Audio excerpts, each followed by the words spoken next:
마태복음 13장 31절 말씀 우리 같이 한번 읽어봅시다. Korean and English. 자, 읽겠습니다. 시작. 천국은 마치 사람이 자기 밭에 갖다 심은 겨자씨 한 알 같으니. 우리 영어로 한번 읽어볼까요? 시작.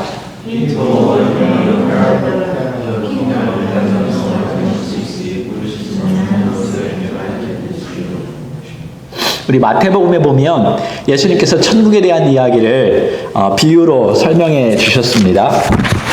여러분도 궁금하지 않나요? 우리가 죽어서 가는 나라는 어떤 나라일까요? 과연 하나님은 어떻게 생겼을까요?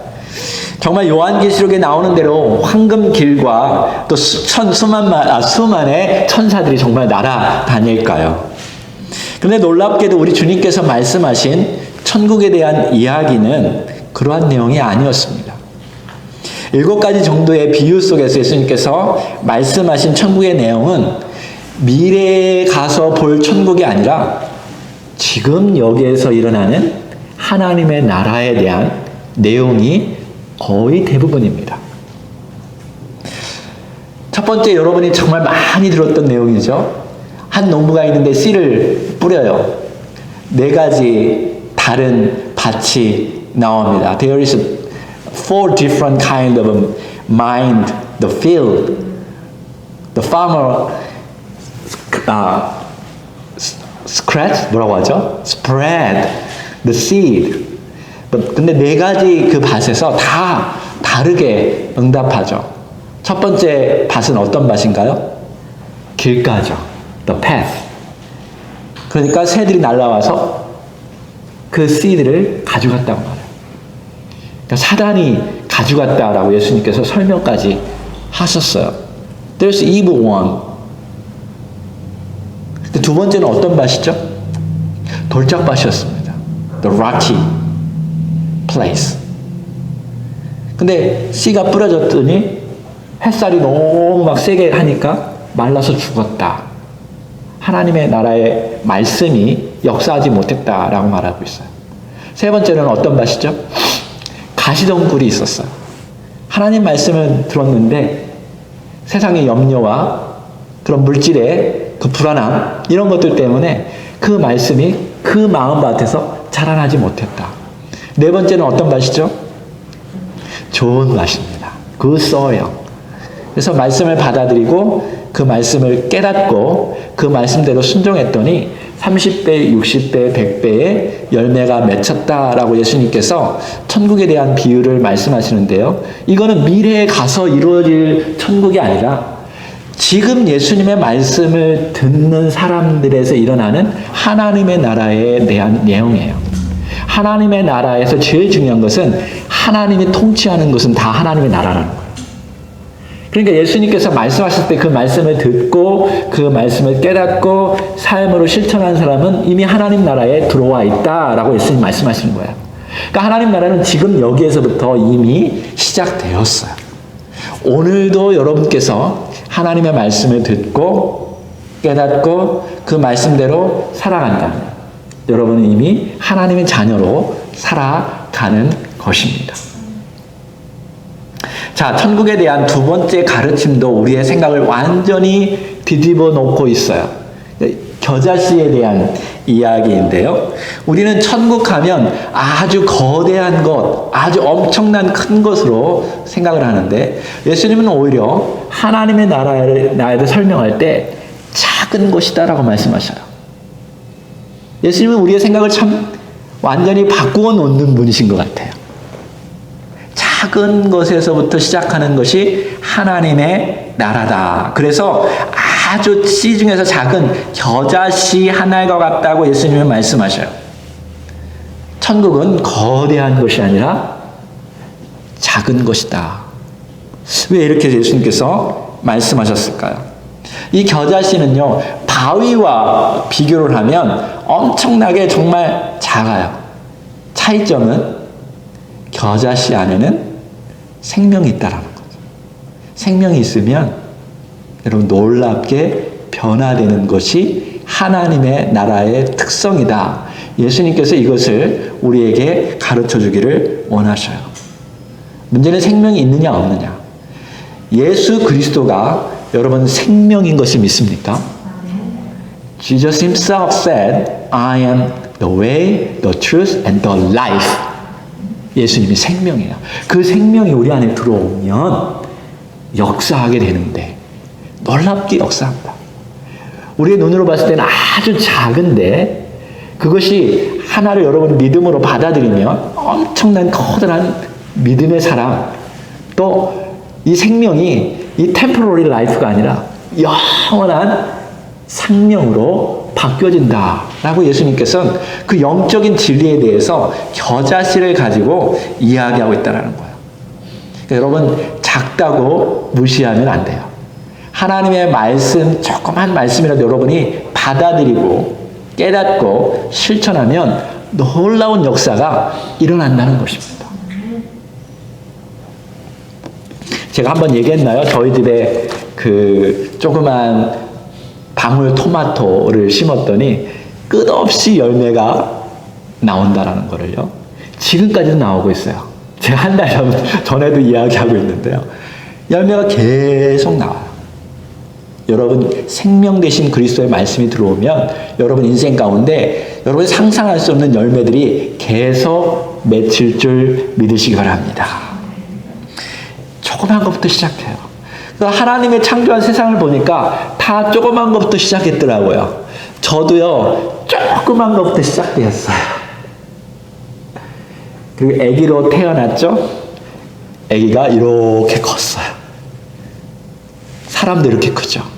여러분 식물들도 다 조그만 것부터 이렇게 자라나요. 하나님의 나라도 조그만 것부터 자라난다라고 예수님께서 말씀하고 계십니다.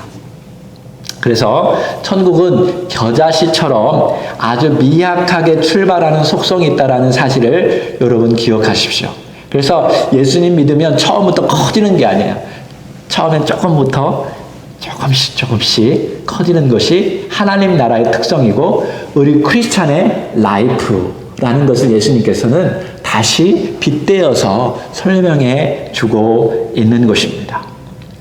하나님께서 예수님께서 당신의 사람을 이렇게 뽑고 기르실 때에도 아주 미약한 사람, 조그만 사람부터 사용하셨어요.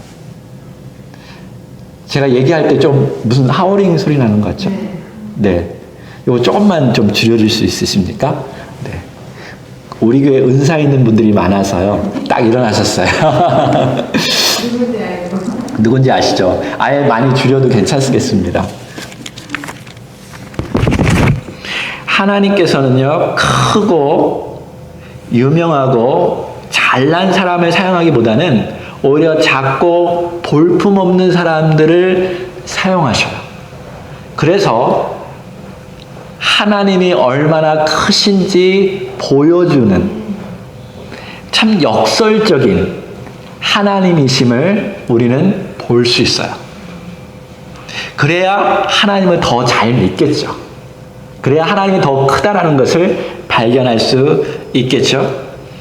그래서 예수님도 사실 이 땅에 오셨을 때 아주 작은 아이로 태어나셨어요. 스스로 그것을 보여주었어요. 볼품 없는 아이로 태어났어요. 근데 그 아이가 자라고 더 커서 하나님의 놀라운 일들을 행하는 것을 우리는 볼 수 있어요. 예수님의 제자들도 마찬가지예요. 정말 아무것도 모르고 작고 보잘것없는 제자들인데 그들을 사용해서 하나님은 크게 만드시는 일을 행하신다라는 거예요. 실제로 예수님께서 이 비유로 말씀하셨을 뿐만 아니라 자기 삶으로 또 그들의 제자를 통해서 우리는 분명히 하나님의 나라는 작은 것에부터 시작된다라는 사실을 기억하라는 거예요. 혹시 여러분 스스로가 나는 작다라고 생각하십니까?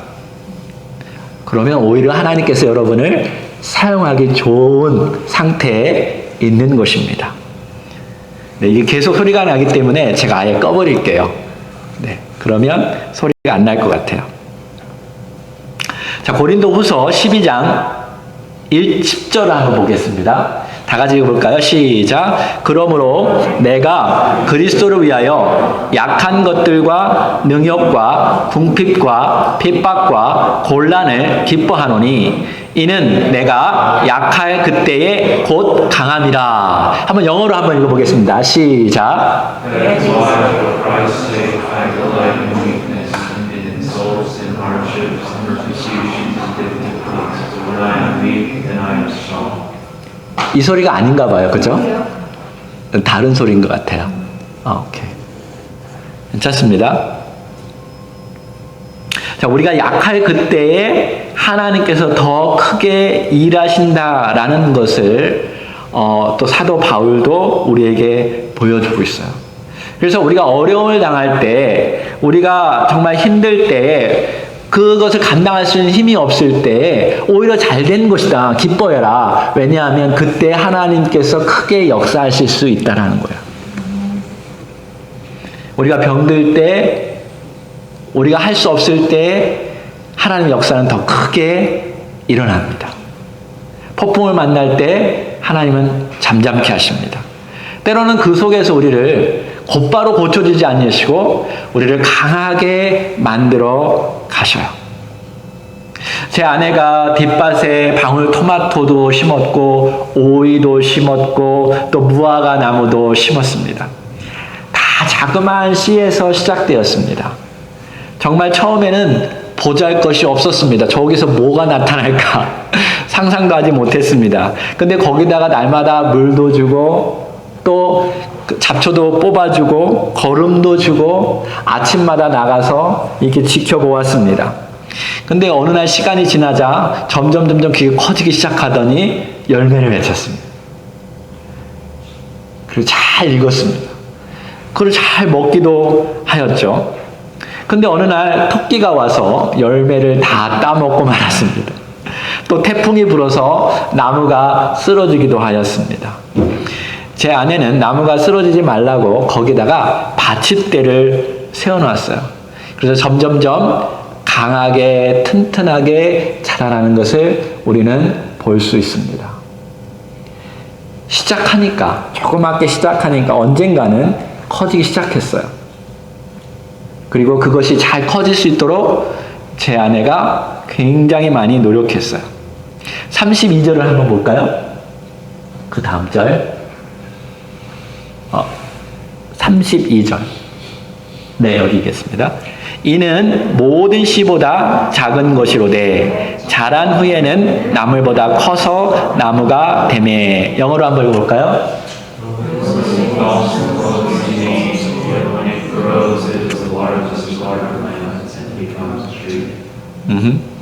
자, 겨자씨는 정말로 작아요. 잔디 씨만큼 작아요. 한국의 유채꽃 씨와 비슷하다고 하는데요. 재미있는 것은 갈릴리에 있는 겨자는 나무라기보다는 한마디로 잡초라고 볼 수 있습니다.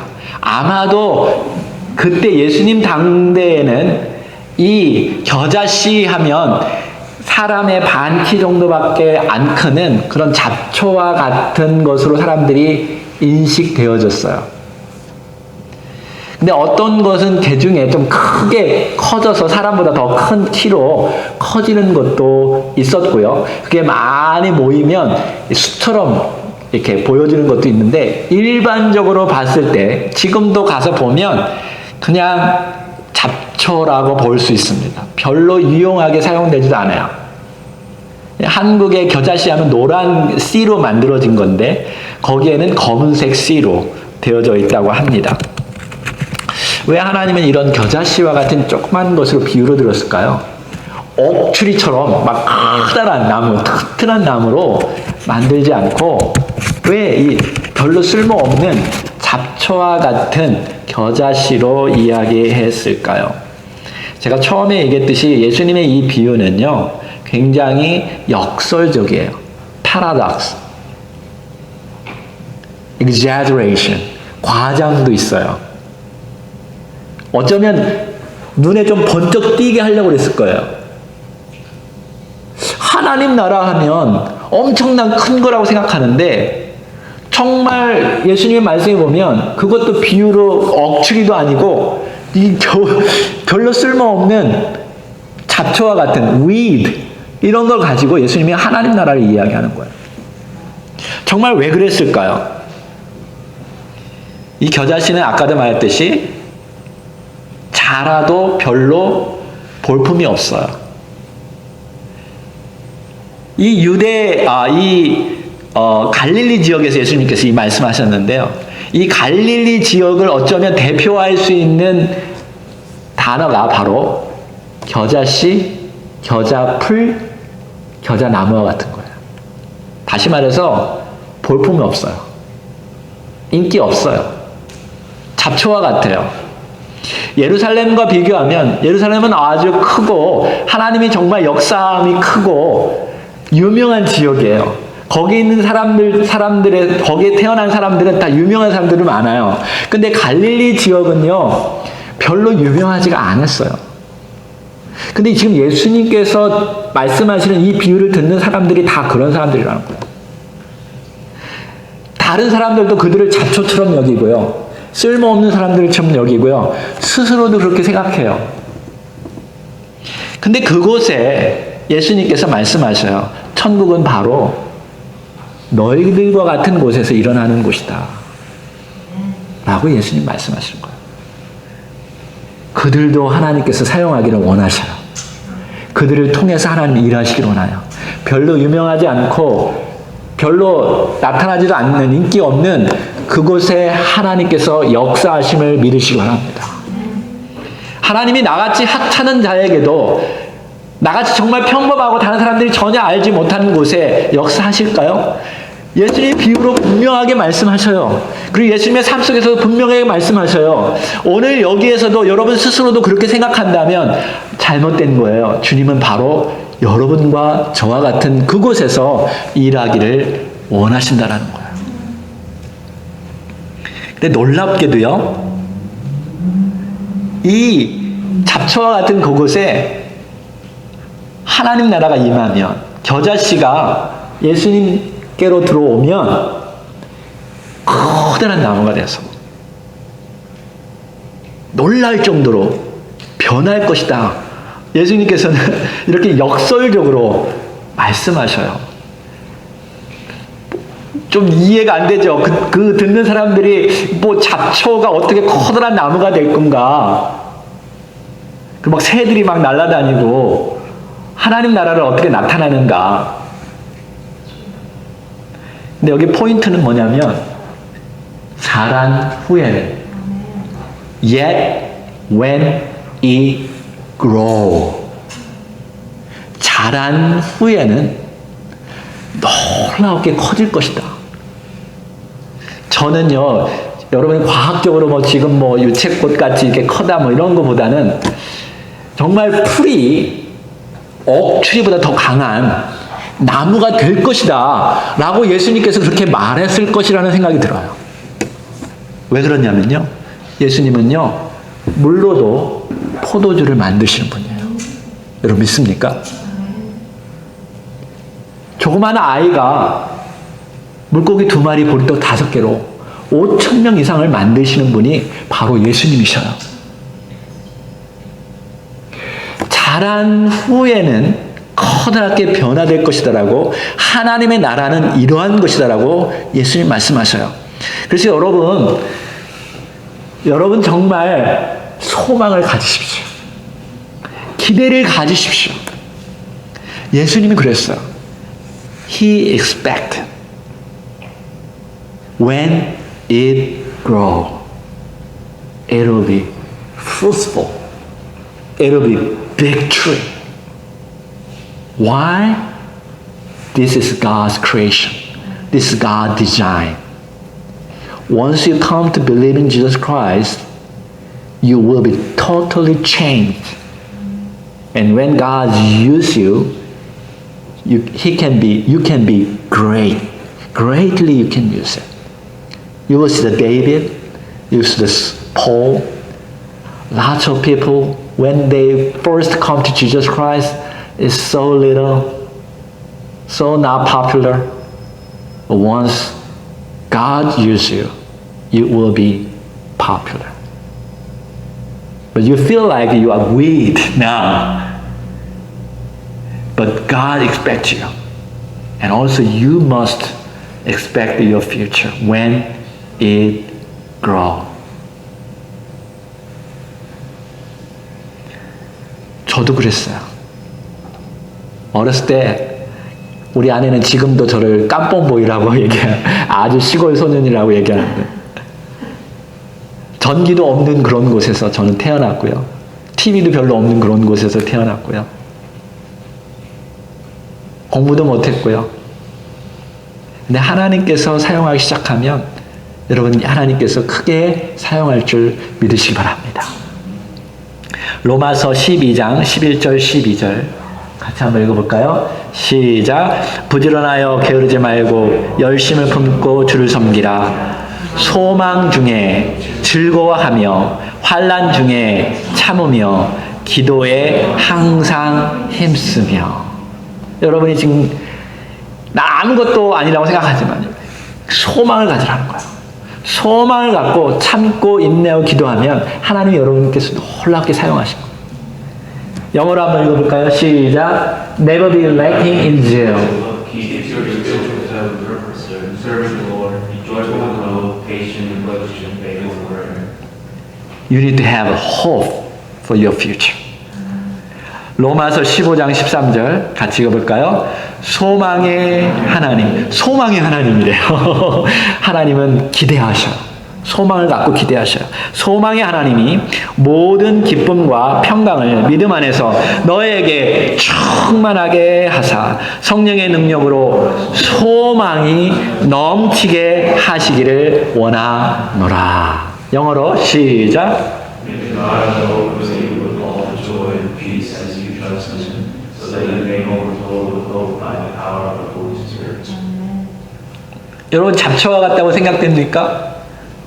네, 여러분 거목이 될 것을 소망을 가지고 바라보십시오. 마태복음 13장 31절 다시 한번 읽어볼까요? 시작. 천국은 하늘 같으니. 영어로 다시 한번 Let's read together. 시작.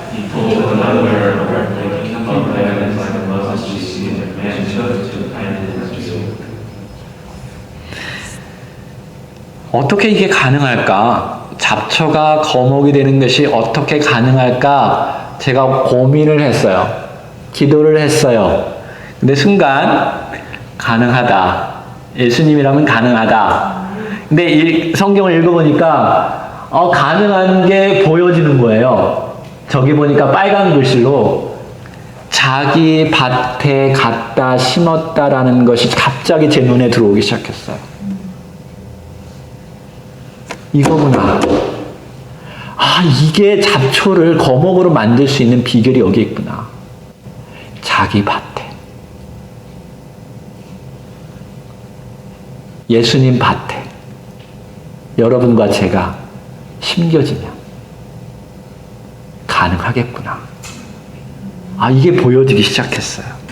In his field, the seed can be planted and it will be changed, totally changed. 아까도 얘기했죠? paradox, 역설이에요. 네, 여러분 예수님 밭에 우리가 들어오기 시작하고 예수님 안에 들어오면 예수님이 관리하시겠다는 거죠. He will take care of you. 예수님이 여러분 안에 들어오는 것보다 여러분이 예수님 안에 들어가는 것이 더 중요해요. 아멘? 이 두 가지 얘가 성경에 늘 이야기하겠죠. 주님이 우리 안에 들어오신다. 맞아요. 근데 그보다 더 중요한 게 뭐냐면 주님 안에 우리가 들어가는 게 더 중요해요. 그래서 주님 안에 자꾸 들어오라고 주님이 초청하시죠. 왜요? 주님 안에 들어오면 주님이 관리하셔요. 책임져 주셔요. 보살펴 주셔요. 그러면 물이 포도주로 바뀔 수 있고요. 오병이어가 5,000명을 넘게 살리는 놀라운 일들이 그 안에서 이루어질 줄 믿으시기 바랍니다. 중요한 것은요, 예수님께서 이것을 실천하셨다라는 거예요. 아주 작고 보잘것없는 겨자 씨를 자기 땅에서 심으셨어요. 예수님은 12 제자라는 그들의 마음 가운데 예수님께서 조그만 씨를 뿌렸어요. 그리고 자기 밭에서 그들을 잘 보살펴 주었어요. 그러자 그들이 어느 순간에 놀라운 하나님의 사람으로 바뀌어서 하나님의 일을 시작하게 되었어요. 제 아내가 방울토마토도 심고 오이도 심고 또 무화과 나무도 심었었어요. 근데 자기 밭이니까 되게 열심히 수고하더라고요. 땀을 뻘뻘 흘리면서 여름에도 가서 열심히 일하더라고요. 왜 그랬을까요? 자기 밭이니까. 자기 밭에서 열매를 맺고 싶어요? 안 맺고 싶어요? 맺고 싶죠. 그러니까 힘들어도 최선을 다해서 보살펴줘요. 토끼가 막 오면 토끼를 어떻게 내쫓을까? 약도 뿌리고 합니다. 잡초가 막 올라오면 이렇게 뽑아냅니다. 병충해가 생기면 약을 뿌리고 안 좋은 거는 이렇게 다 잘라버립니다. 근데 우리가 이제 플로리다 여행 갔다 왔는데요. 이렇게 태풍이 불었나 봐요. 그래서 무화과 나무 하나가 옆으로 이렇게 쓰러졌어요. 그래서 그냥 저거 왜 그랬지? 그냥 사진 한번 찍어놨어요. 그 뒤에 보면, 여기 왼쪽에 보면 저게 무화과 나무죠? 근데 조그만 게 저렇게 커졌어요. 요만했었어요, 처음에. 근데 이렇게 커졌어요. 근데 바람이 불어서 이렇게 했는데 그냥 사진을 찍어놨었어요, 제가요. 근데 어느 순간 이렇게 제 아내가 만들어 놓은 거예요. 이 받침대를 이렇게 해가지고 보이시죠? 그래서 오늘 아침에 제가 사진 찍어서 올려놨어요. 왜 이렇게 했을까요? 자기 밭이니까. 자기가 심어놓은 열매니까. 여러분이 주님 안으로 들어와서 주님과 함께 동행하면 주님께서 책임져 주셔요. 어려운 일이 당하면 주님이 더 잘 알고 여러분을 더 도와주셔요. 그래서 바르게 잘할 수 있도록 도와주는 거예요. 그러한 면에서 여러분, 주님께서 여러분 가정도 그렇게 주셨고요. 교회도 주셨고요. 이런 환경을 통해서 하나님께서는요, 하나님 나라를 만들어 가셔요. 아멘? 여러분, 오늘 말씀을 생각하면서 정말 예수님께서는 하나님 나라를 이야기할 때, 정말 갈릴리 사람들에게 말할 때 정말 보잘것없는 사람들이라고 그들을 스스로 생각했을지도 몰라요. 나 같은 사람이 이 갈릴리 지역에 뭐가 선한 것이 있다고. 아니요, 예수님께서는 그런 곳에서 오히려 더 잘 일하셨어요. 여러분, 이 뷰포드 지역, 우리 스스로를 보면 얼마나 작은가요? 얼마나 우리 스스로를 볼 때 볼품이 없나요? 아니요, 하나님의 입장에서 봤을 때는 그게 중요한 게 아니라 예수님 밭에 우리가 들어와 있느냐, 그 생명이 우리 안에 있느냐, 이게 더 중요한 줄 믿으시기 바랍니다. 여러분이 그 생명을 보고 하나님 나라를 소망 가지고 영원한 것에 대한 꿈을 꾸기 시작하면 하나님께서 놀랍게 생명 열매를 맺는 그 일들을 우리를 통해서 행하실 줄로 믿습니다. 우리 시간에 한번 기도할 때 한번 생각해 보기를 원합니다. 하나님께서는요, 우리들에게 밭을 주셨고, 내 자신, 내 가정, 우리 교회, 예수님 밭 안에 들어오면 그 안에 놀라운 일들이 일어납니다. 그것을 주님의 말씀을 듣고 순종하기 시작하면 우리는 변화될 수 있어요. 세상 환경이 어떻고 지금 나의 상황이 어떻고 이게 중요한 게 아니에요. 예수님의 생명이 여러분 안에 들어오기 시작하면 하나님께서는 그때부터 여러분을 책임져 주시고 여러분을 통해서 일하실 것입니다. 잡초와 같은 우리의 인생이 거목과 같은 인생이 되어서 수많은 지쳐있는 새들을 그들을 쉬게 할 수 있고 그들을 돌볼 수 있고 그들에게 생명을 줄 수 있는 그러한 나무로 바뀌어질 수 있습니다. 이 시간에 주님께 기도할 때 하나님 주님 안에 들어가기를 원합니다. 그리고 주님이 꿈꾸는 그 하나님 나라 저도 같이 꿈꾸기를 원합니다. 그리고 이 주님께서 세우신 이 교회 밭이라는 이곳에서 내가 할 수 있는 일이 무엇입니까? 주님과 함께 그 일을 행하기를 원합니다. 여러분에게 은사를 주셨습니다. 어떤 분은 뮤직의 은사를 주셨고요. 어떤 분은 에듀케이션의 은사를 주셨고요. 어떤 분은 음식을 잘하는 은사를 주셨고요. 여러분 각자 하나님께서는 여러분이 할 수 있는 일들을 주셨어요. 예수님께서 일하실 때 같이 일해보지 않겠습니까? 그럴 때 우리는 튼튼해지는 그런 교회로 세워져 갈 수 있습니다. 이 시간 하나님 주님의 밭을 생각하면서 영적으로 기도합니다. 내가 할 수 있는 일 하나님 가르쳐 주십시오. 그리고 주님께서 하시는 그 일들을 따라서 저도 기쁨으로 그 일을 감당하겠습니다. 왜냐하면 주님의 밭이기 때문입니다. 왜냐하면 그것은 나에게 주어진 내 밭이기 때문에 그렇습니다. 주님 그 밭을 잘 관리할 수 있도록 도와달라고 우리 이 시간에 기도하기를 원합니다. 우리 기도합시다.